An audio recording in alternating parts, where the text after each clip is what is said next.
Þá það 6. dagskrárliður, öldrunarheimili Akureyrarbæjar, dagþjónusta. Sigríður Huld Jónsdóttir bæjarfulltrúi tekur til máls.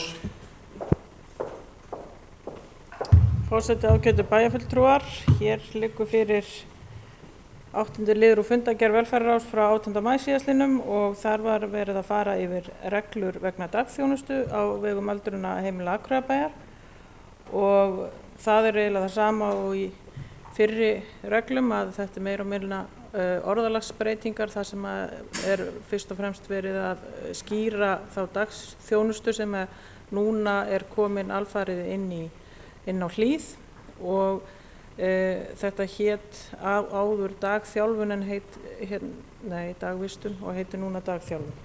Takk. Bæjarfulltrúi Sigríður Huld Jónsdóttir hefur lokið máli sínu, orðið laust. Það sem enginn hefur kvætt sér ljós, þá göngum við til atkvæðagreiðslu. Þeir sem geta samþykkt skefið merki.